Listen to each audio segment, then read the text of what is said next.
Di Net24, berbekal ijazah dan juga surat izin palsu, sejumlah ahli kecantikan gadungan ini membuka praktik ilegal dan juga mempertaruhkan kesehatan dari pasiennya. Ya, agar tak menjadi korban, konsumen berhak dan wajib mengetahui sejumlah hal terkait pelayanan medis yang dijalani. Berikut penelusuran tim Net24.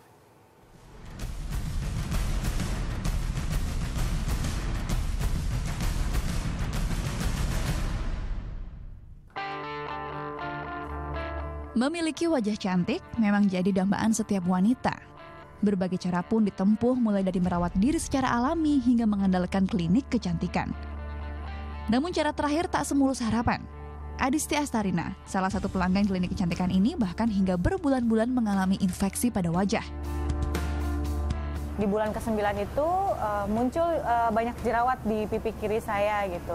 Otomatis saya komplain kan ke dokternya gitu, tapi sayangnya dokter di sana ngasih penanganan yang bukan untuk penderita jerawat gitu. Malah saya dikasih treatment yang sekiranya menyakitkan saya gitu.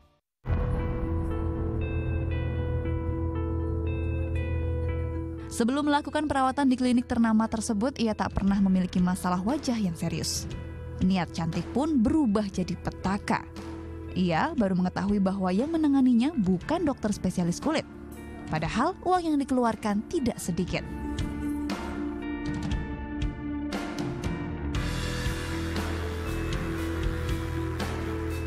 Mei lalu dunia kedokteran dihebohkan dengan ditangkapnya seorang dokter palsu yang menggelar praktiknya di sebuah toilet mall di kawasan Jakarta Pusat. Jenny Sowolino mempelajari dunia kecantikan hanya melalui internet. Banyak yang menyayangkan kasus dokter palsu ini. Masyarakat pun diimbau untuk tak ragu menanyakan riwayat dokter yang menggelar praktik tersebut. Misalnya, tempat dokter menimba ilmu kedokteran, rumah sakit tempat ia menjalani koas, dan masih banyak lagi. Surat izin praktek. Itu yang surat itu menyatakan bahwa selain dia berwenang, selain dia berhak, artinya punya kemampuan, punya kompetensi, dia berwenang. Nah itu dia. Surat izin praktek itu dikeluarkan oleh Dinas Kesehatan kota atau kabupaten. Itu pun dia lihat, oh di mana Anda mau praktek? Lihat tempat prakteknya. Mengganggu tidak, aduh, bla bla bla. Ada ketentuan. Jadi berlapis-lapis ketentuan itu.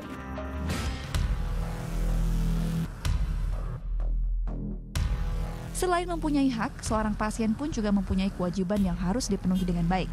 Kewajiban seorang pasien juga tertera dalam Undang-Undang Nomor 29 Tahun 2004 tentang praktik kedokteran. Nah, dengan itu dia juga punya kewajiban. Iya dong. Tidak hanya hak itu, dia patuh apa yang dianjurkan. Kalau sudah terjadi misalnya sudah diperiksa, diagnosa Anda ini, obat Anda begini, ini resepnya ditebus di sana, Anda wajib melakukan itu. Kalau enggak nanti side effect-nya akan begini. Contoh sederhana aja, misalnya. Dan kalau bila terjadi side effect obat yang tidak diharapkan, Anda harus segera kembali ke saya.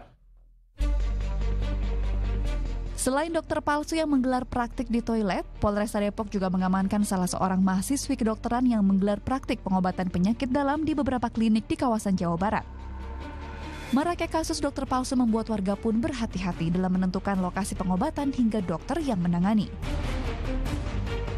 Pada saat kita konsultasi, kita kan tahu tuh yang kita butuh apa, terus udah gitu apa sih namanya lisensinya. Otomatis kalau yang aku bilang tadi, kalau misalnya dari temen kan kita otomatis dia udah tahu, udah pernah pakai kayak gitu, jadinya meyakinkannya dari situ.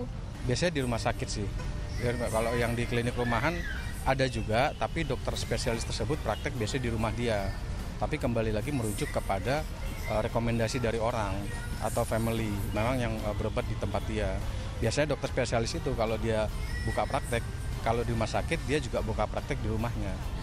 Untuk saya pastiin dia dokter itu beneran atau tidaknya, pasti saya harus konsultasi ke dia terlebih dahulu, menanyakan apakah benar-benar dia punya. Biasanya kan kalau surat dokter itu kan ada surat dia izin praktek gitu kan, terus dia punya kayak sertifikat kedokteran dia, terus dia pernah buka praktek di mana aja, dia pernah untuk pendidikan kedokteran spesialis misalkan kulit itu di mana.